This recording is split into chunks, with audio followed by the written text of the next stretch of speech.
What's going on, guys? We're back with the Odin Project, and we're going to do the assignment for the CSS foundations. And so we have went to the repository, and now we're going to read the README file.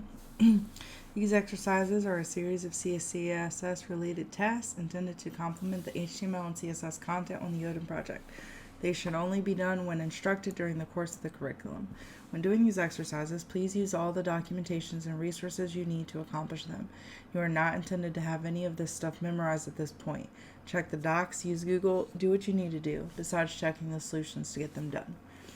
If you have a suggestion to improve an exercise, an idea for a new exercise, or notice an issue with an exercise, please feel free to open an issue after thoroughly reading our contributing guide in the main TOP repo.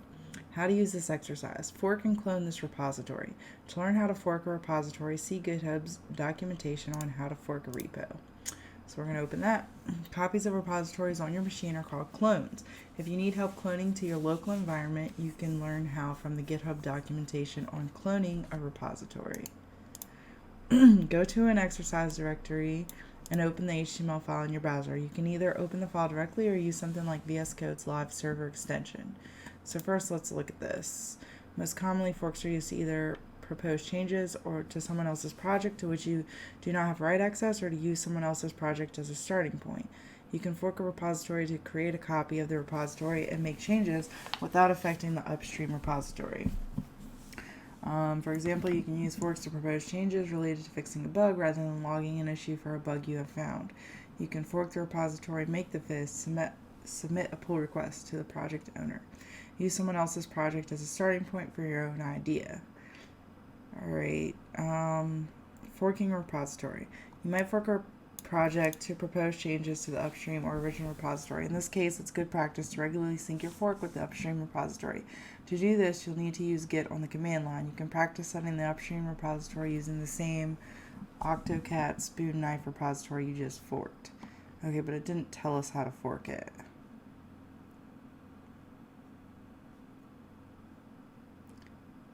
Navigate to the Octocat spoon knife repository. So what we're going to need to do is go to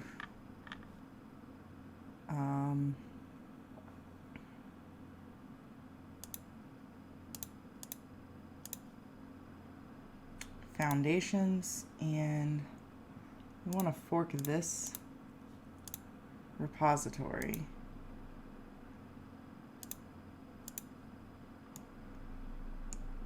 Navigate.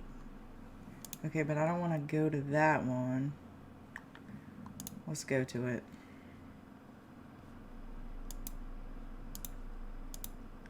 There is no fork button.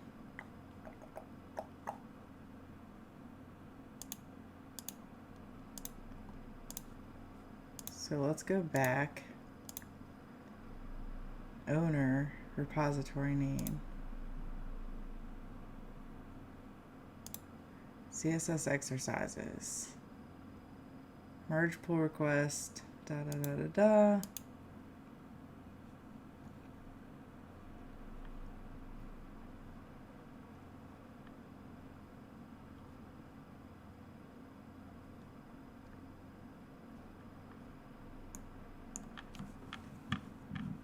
I am unclear how to fork this.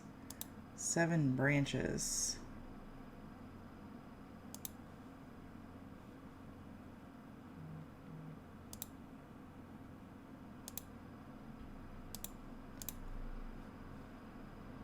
Select an owner for the forked repository.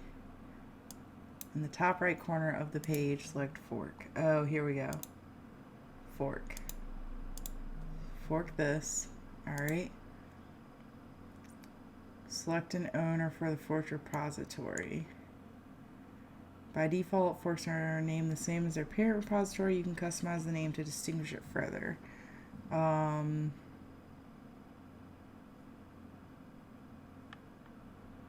Now, should I change? Oh, so it puts it as me, and then we're going to do CSS exercises.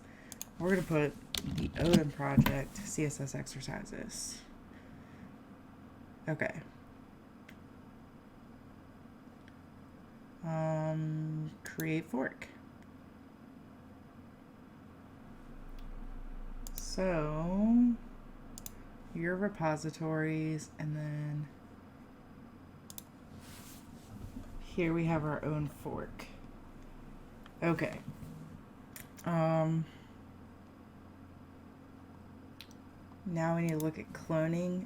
You can clone a repository from GitHub to your local computer to make it easier to fix merge conflicts, add or remove files, and push larger commits. When you clone a repository, you copy the repository from GitHub to your local machine. Cloning a repository pulls down a full copy of all the repository data that github.com has at that point in time, including all versions of every file and folder for the project. You can push your changes to the remote repository on GitHub or use other people's changes from github.com.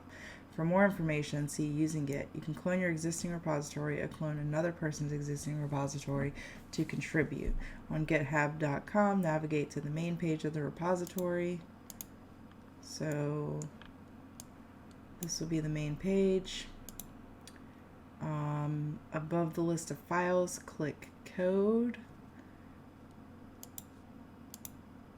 And then copy the URL for the repository.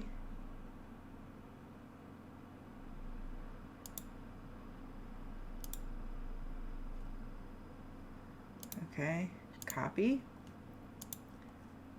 Open the terminal. Change the current working directory to where you want the clone directory. So, where do we want it? We have repos. Let's do one here, and we'll do top CSS.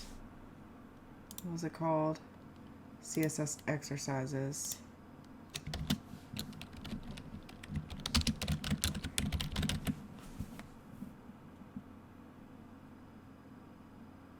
Create. And I guess we should get familiar with doing this the correct way. So top CSS lessons.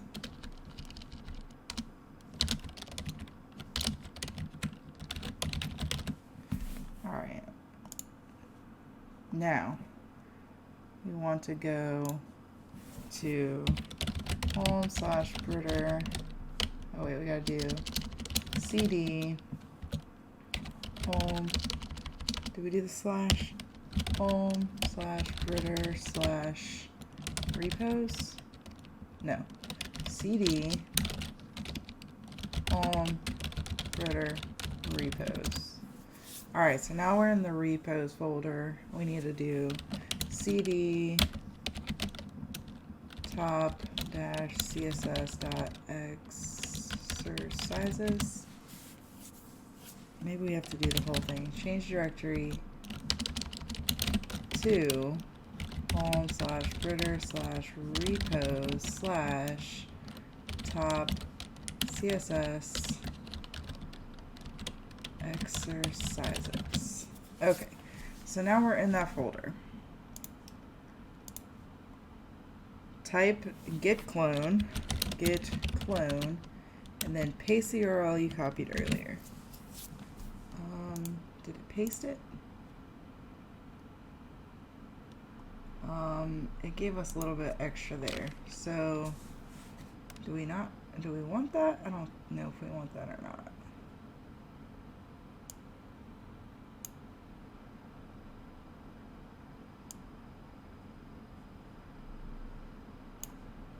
See, I'm not sure why it has that. Let me actually just go look and see what's at the end. Copy that. Go back to the terminal and delete that maybe.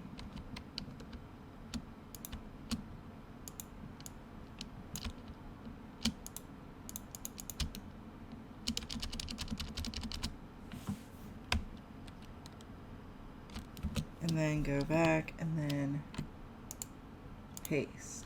There we go. All right.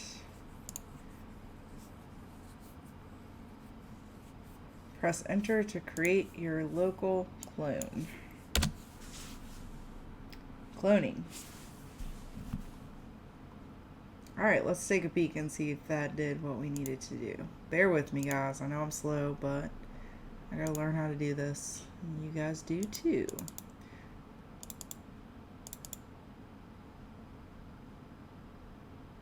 So there we've got the README.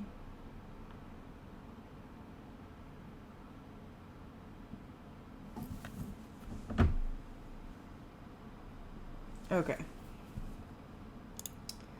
And nice. Alright, so now that we've got that taken care of, let's go ahead and finish reading the README. So, how to use fork and clone. We did that. Go to an exercise directory and open the HTML file in your browser. You can either open the file directly or use something like VS Code's live server extension. For each exercise, read the README thoroughly before starting any work.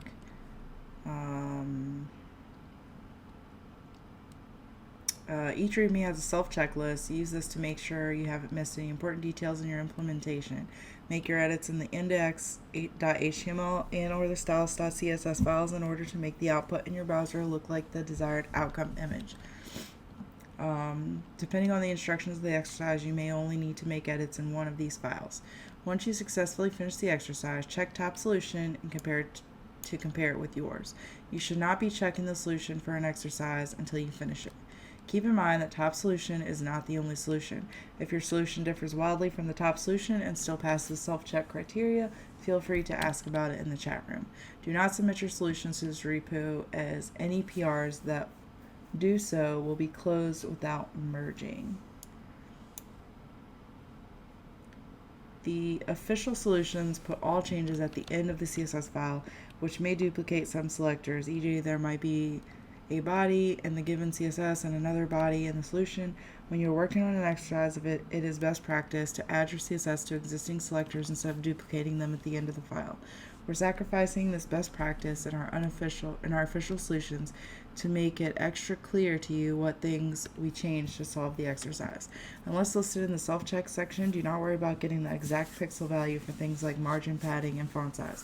These exercises are intended to test your knowledge of CSS, not your ability to guess that a screenshot is using font sans serif bold 16 pixels or that the margin is exactly 42 pixels. You may need to add some elements to your HTML to get things into the right spot. For the first few exercises, we make it explicit when this needs to happen. You may need to add more selectors to your CSS file. The first few exercises have almost everything already done for you, but as you progress, you'll find that you need to add more and more to get the correct result. Okay, so we have read the README. So now let's go back here and go to foundations and see which one's first. So CSS methods. And why don't I see that?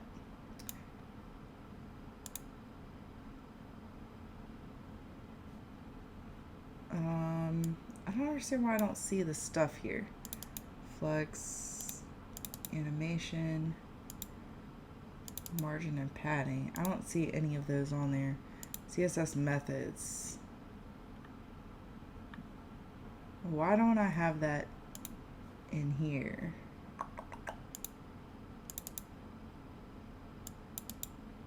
Foundations. Oh, that's why. Okay, I do have it. All right, so we're in the first one, CSS methods, and we're going to open the README. All right, methods for adding CSS. In this exercise, you're going to practice adding CSS to an HTML file using all three methods: external CSS, internal CSS, and inline CSS. You should only be using type selectors for this exercise when adding styles via the external and internal methods. You should also use keywords for colors, e.g. blue, instead of using RGB or hex values. There are 3 elements for you to add styles to, each of which uses a different method of adding CSS to it. As noted in the outcome image below, all other exercises in this section will have a CSS file provided and linked for you. But for this exercise, you will have to create the file and link it in the HTML file yourself. This is all about practicing using these different methods and getting the syntax right. Quick tip: do not worry about details in these exercises that are not specifically mentioned in the exercise or self-check section. Because the desired outcomes are screenshots, your browser may show a different font. The colors may appear different on your machine, or the spacing between elements may look different. Only concern yourself with the specific items you're supposed to be learning for each exercise. The properties you need to add to each element are a div, a red background, white text, a font size of 32 pixels, center aligned and bold. P, a green background, white text, and a font size of 18 pixels. A button, an orange background, and a font size of 18 pixels. Alright, and then this is the desired outcome photo we got here, so that's what we want ours to look like. And here's the index file. Style me via the external method. So let's go ahead and open that index file. Open file, and we want to go to repos, exercises, foundations, and CSS methods, and get the index file opened. Alright, and so now we're going to have to add a new file, and we're going to do this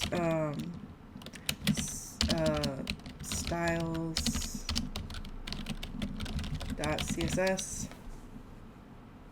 Is that what it's? Methods for adding CSS.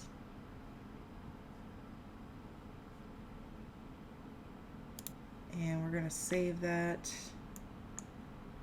in here.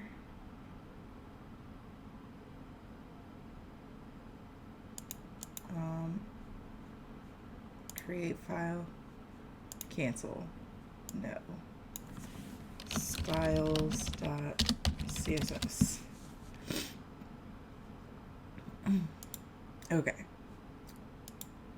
Now, what I want to do is make this smaller.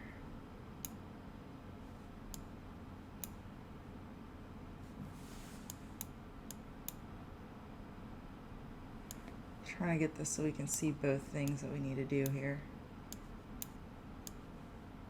I got too much stuff going on is what I got.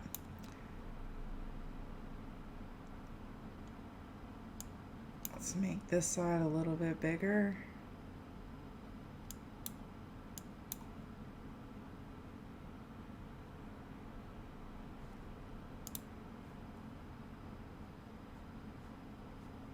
Oh, we need our README open.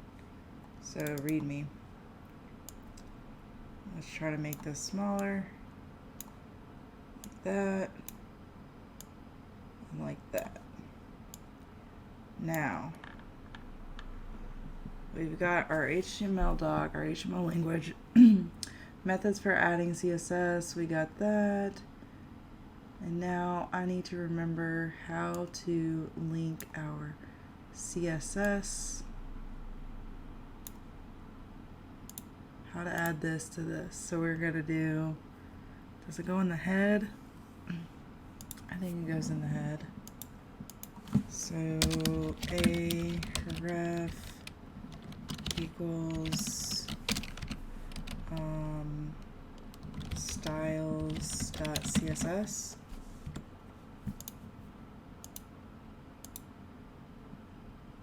Is that right? I don't know if that's right. Why is this title red? And what is that right there? Let me see something real quick. Why is that showing up like that? Alright. No, don't close it all the way.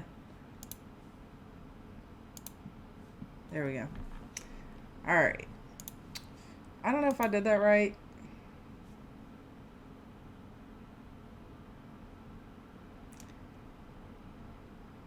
Contains a URL or a URL fragment that has the hyperlink points that the hyperlink points to. A URL fragment is a name preceded by the hash mark, which specifies an internal target location. So maybe we have to do this.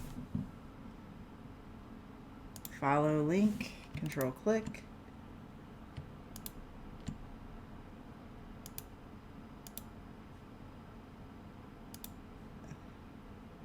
Why do I have two of them open now? Okay, let's close that. Save. Failed to save.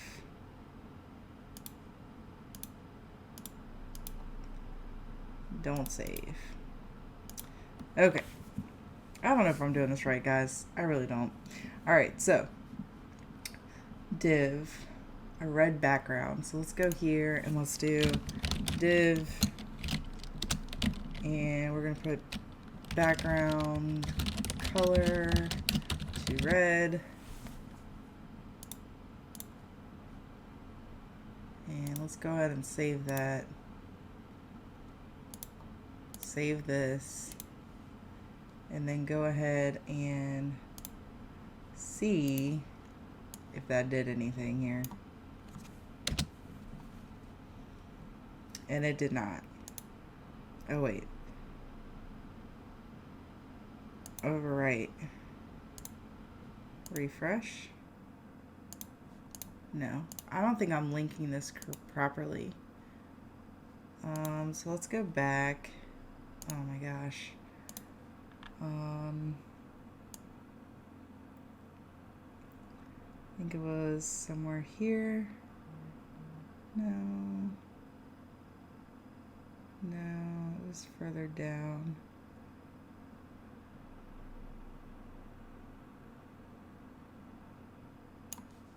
So we got the head, inside the head, link rel, style sheet. So I messed that all up. Alright, so it's not an A link. So let's do link rel equals style sheet. And then do ref equals styles.css. And then let's save that. And now let's refresh that. And now we have our background. So now we're on to something, guys. Okay, let's get our README back up here and do the rest of this stuff. So our div has a red background and we need white text. So we're gonna do color white. We're gonna do font size 32 pixels, and we're gonna do align center and bold, font weight bold.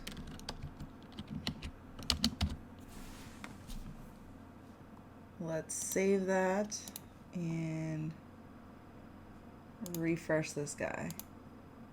Okay, it's white, it's bold. It's not aligned center though. So that's wrong. How do I align center? It said to use Google. How to align center in CSS. Text align, not just align. Got it. All right, I knew I was missing something. Text align center. Perfect. Now, let's go ahead and refresh this bad boy. Oh, gotta save.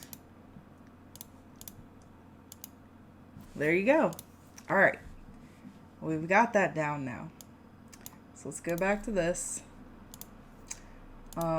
P. So we got that done. Now let's select P and curly cues. We're gonna have background color green. We're gonna have color white. We're gonna have font size be 18 pixels, and then we're gonna have, that's it,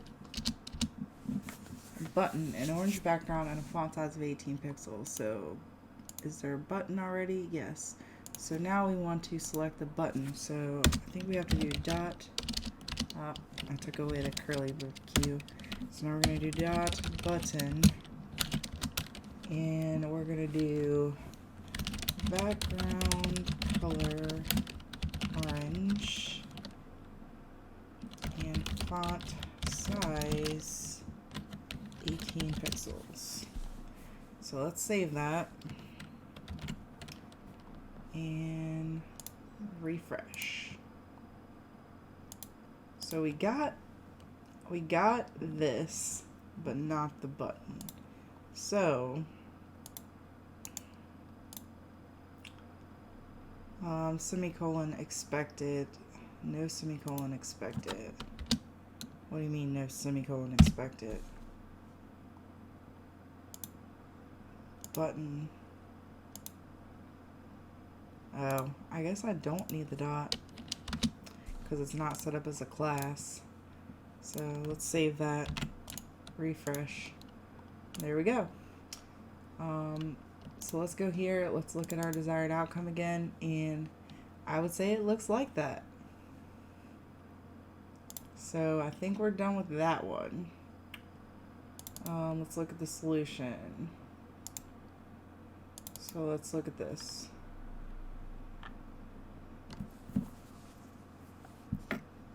So that's the solution of the div, which we got. However, it asked us to do more than the div. Did you use all three methods of adding CSS to an HTML file? No, I did not. That's why. Okay, so let's take away this. So they didn't want us to do it all there, I forgot. Did you properly link the external CSS file and the HTML file? Yes. Does the div element have CSS added via the external method? Yes. Does the P element have CSS added via the internal method? No. Alright, so here what we want to do is in the head file, do style tag, and then we want to do P, curly brackets, and we want to do background color, green, we want to do color, white, I don't know what that did, and then we want to do font size 18 pixels. Alright, so let's save that. Go back here. Okay. So that still looks good. And then it says, does the button element have CSS added via the inline method? And so I forget how to do the inline method, but I think we're going to do button. Background color orange, font size 18 pixels, and I don't think that's right. So let's go ahead and save it, refresh it. That's not right. So let's go back to, let's close this for a second. And let's go back here and try to find inline CSS. And so in order to do that, we're going to do button style equals color. Okay, so we got to do button style equals, and then do that, and then put parentheses there.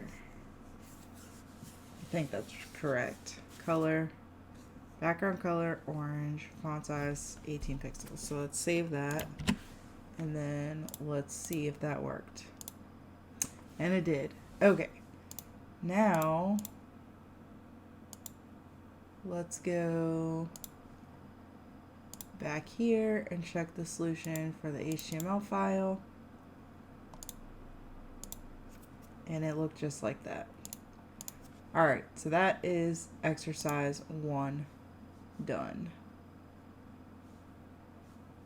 So now we go foundations, class 2 ID selectors. Let's do the README. Class and ID selectors. Knowing how to add class and ID attributes to HTML elements as well as the respective selectors is invaluable. It's important to practice using them. There are several elements in the HTML file provided which you will have to add either class or ID attributes to. As noted in the outcome image below, you will then have to add rules to the CSS file provided using the correct selector syntax. Look over the outcome image carefully and try to keep in mind which elements look similarly styled classes, which ones may be completely unique from the rest, ID, and which ones have slight variations from others, multiple classes. It isn't entirely important which class or ID values you use, as the focus here is on being able to add the attributes and use the correct selector syntax to style elements. For the colors in this exercise, try using a non-keyword value, RGB hex, or HSL. The properties you need to add to each element are all odd-numbered elements, a light red-pink background, and a list of fonts containing Verdana and Deja Vu sans with sans serif as a fallback. The second element, blue text and a font size of 36 pixels. The third element, in addition to the styles for all odd-numbered elements, add a font size of 24 pixels. The fourth element, a light green background, a font size of 24 pixels, and bold.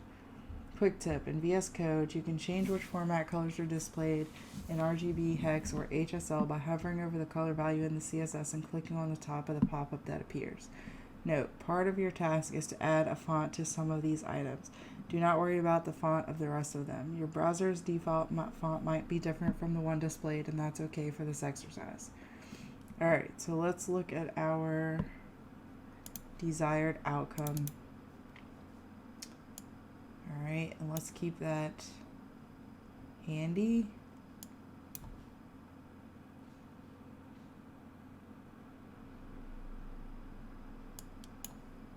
I don't know why it's so difficult for me to make it smaller. Like, it doesn't want to let me adjust it very easily. There we go. Let's move it down. There we go. And let's move it. Nope, wrong thing.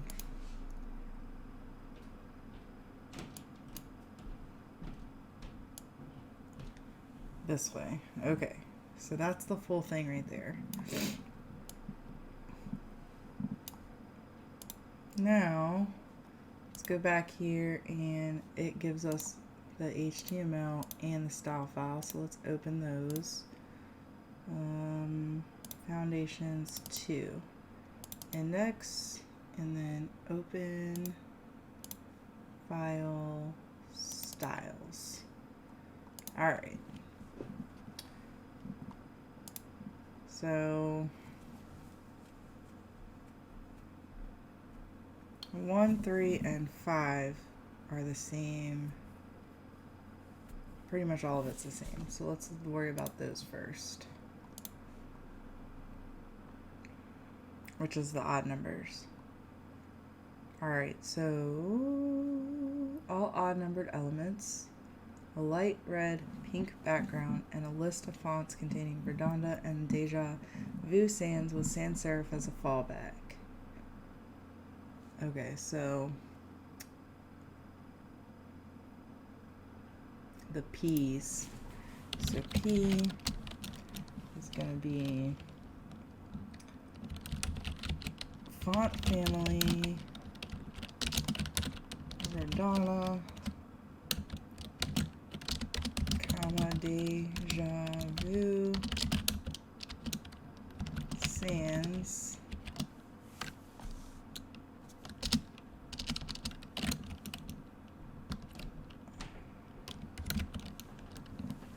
and sans serif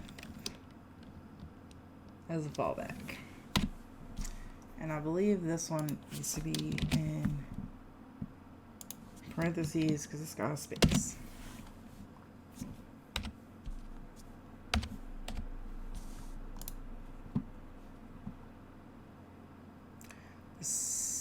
That's all of the odd numbers. And then we gotta have background color B. And we want to do 255. It's supposed to be a light pink, so let's try 8000. That's not really a light pink. So let's highlight over that, and let's do that. Just like that. Okay, so that's a light pink color. So let's save that and save this, and then let's try to open that in our browser.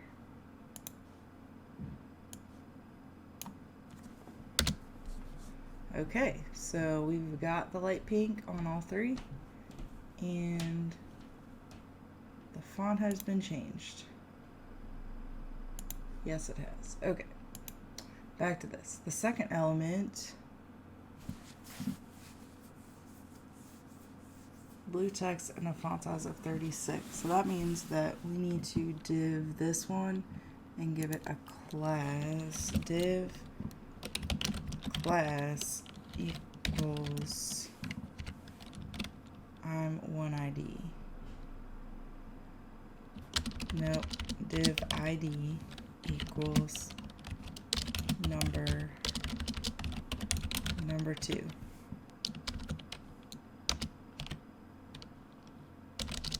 Let's just give it 2. So div ID 2. So then over here we want to do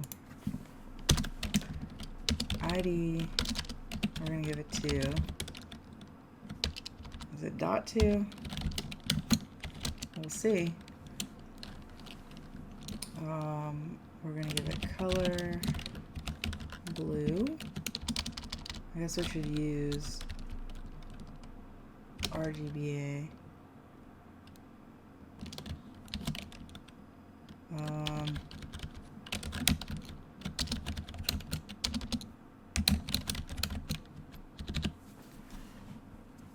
Not 100. But let's click on this and come on, do blue. All right. So number 2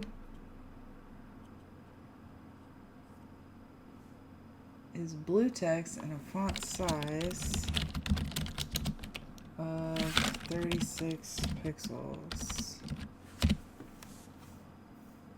All right, so let's save that,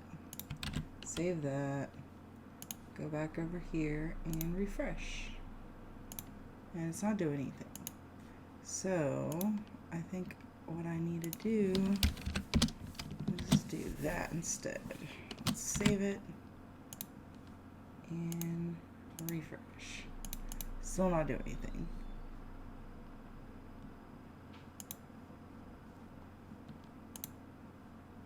Let's go back here and do ID.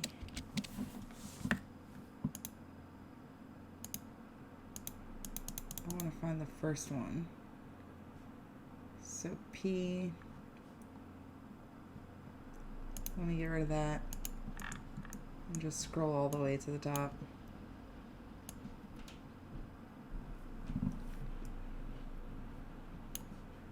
Div color white, so that's just doing the div class, so dot gives the class ID title, and we need to do hashtag 2, which we did. So why is that not working? Hashtag type 2 curly braces.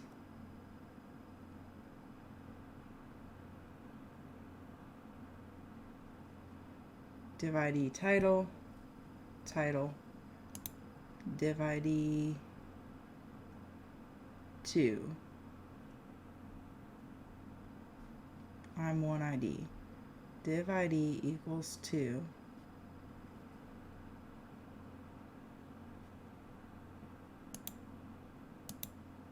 Let's try number 2.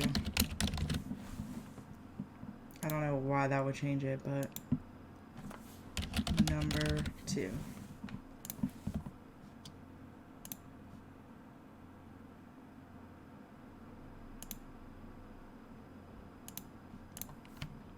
Save it, refresh. It's not doing anything.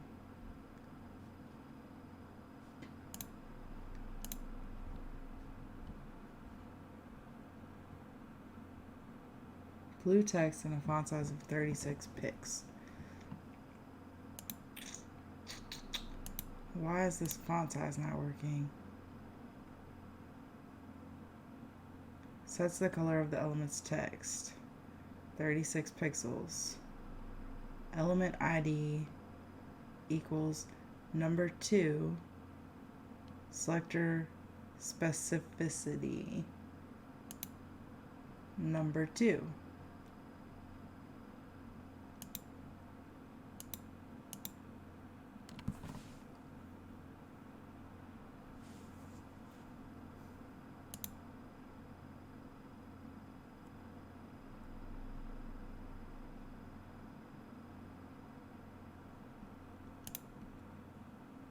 Number 2.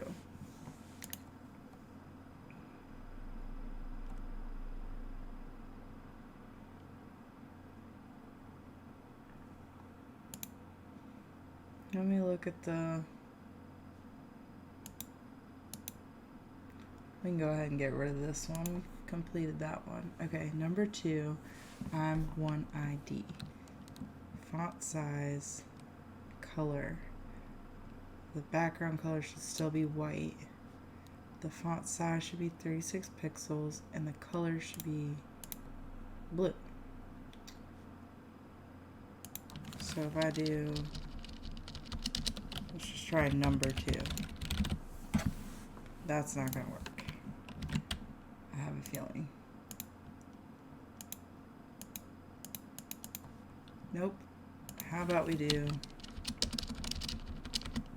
dot number 2. I don't think that's gonna work either. Number 2. Let's do div class number 2 and then do dot number 2. Save it, refresh. Still not doing anything. Div ID equals number 2. I'm just going to change this to 2. And this should be #2. Save, refresh.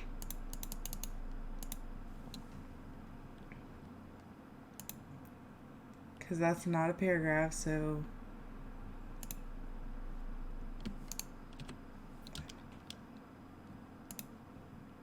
and if I do div, it's going to be, let's just do div and see if that works. Because save, and then refresh. Let's get rid of this just to make sure. And then let's refresh it. It's not changing it there either. So what did I do wrong? And why does this have a 2 in it? That's why it's probably not working. Although I'm not sure how it got the background.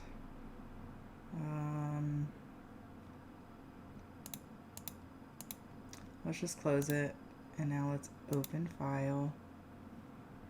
We're into style.css. Why does it say 2 on there? Should not say 2. Div number 2, I'm 1ID. Div color RGB, that's blue, font size 36. Save. Refresh.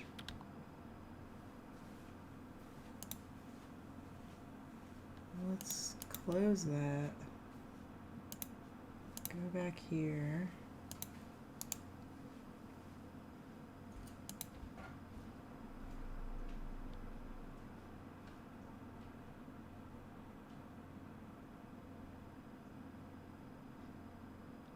Semicolon expected.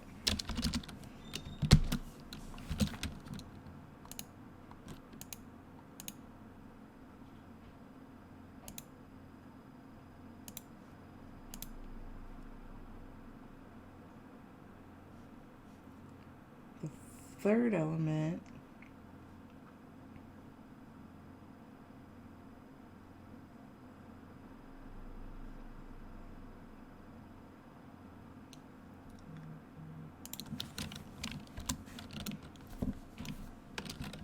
font size 24 pixels.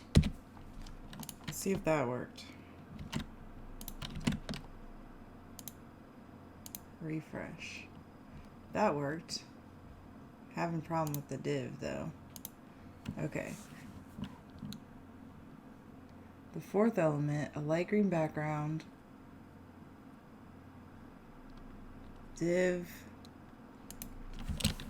ID equals 4. Number 4, I'm another ID. So if we do 4,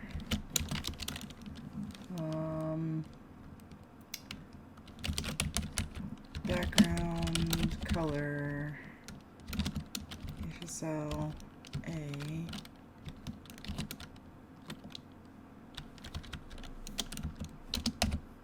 I'm just gonna do RGB, and we're gonna do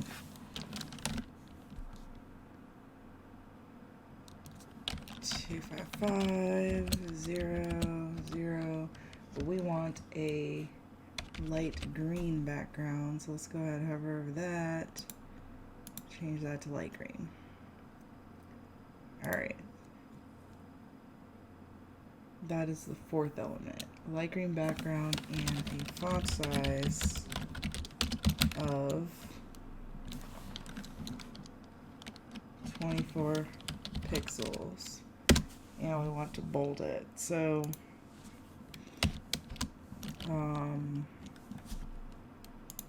let's go how to bold in CSS.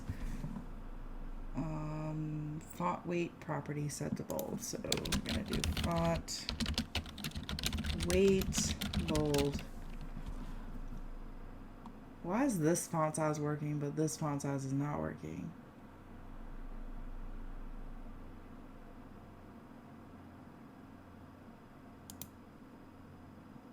Style.css, semicolon expected.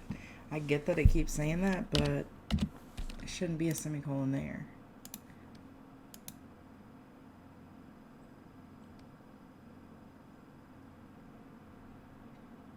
Curly expected. Why would you expect a curly bracket right there? It shouldn't. Font size 24 pixels. Font weight bold. Let's save it. I'm not sure why it's not.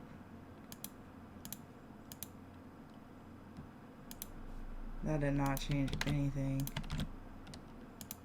There we go. It did change that.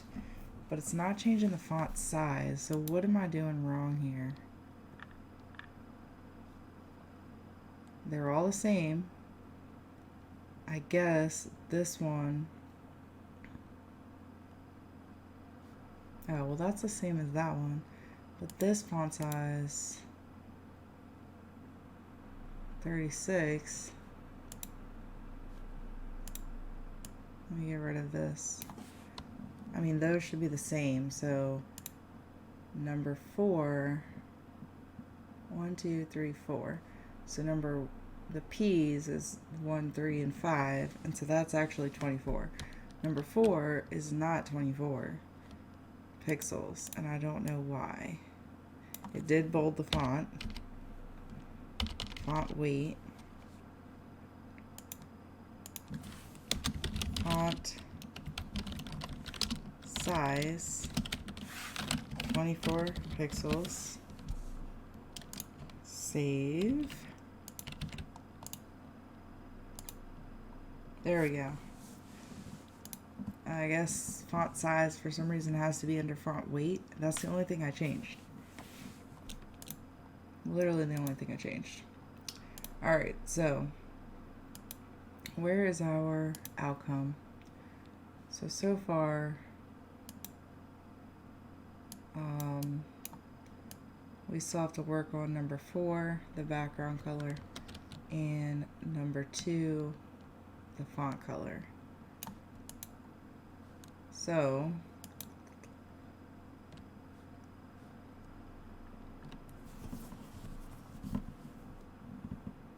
we're on the wrong README.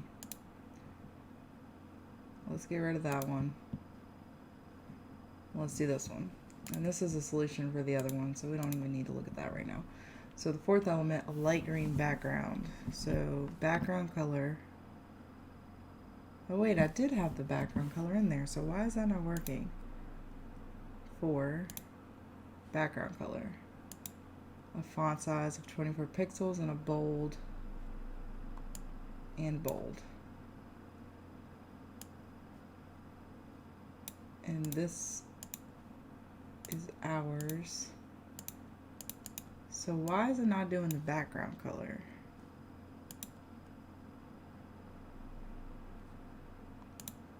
We gave it an ID and element ID 4, we changed the background color, changed the font weight, we changed the font size.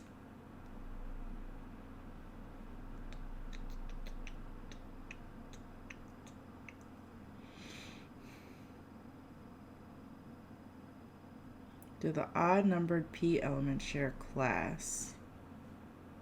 Do the even numbered div elements have unique IDs? Does the number 3 element have multiple classes?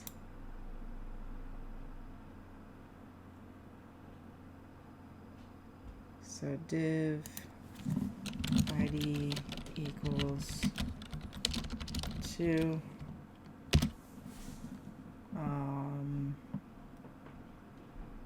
Div ID equals 4.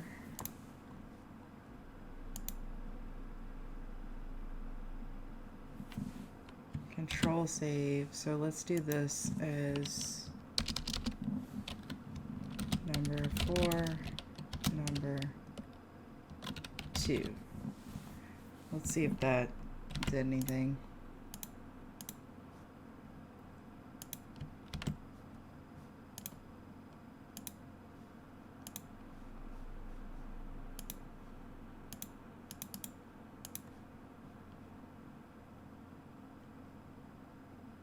We don't want both of those on there. So 4. Let's try this. 2. We want a number behind it. Save. Refresh.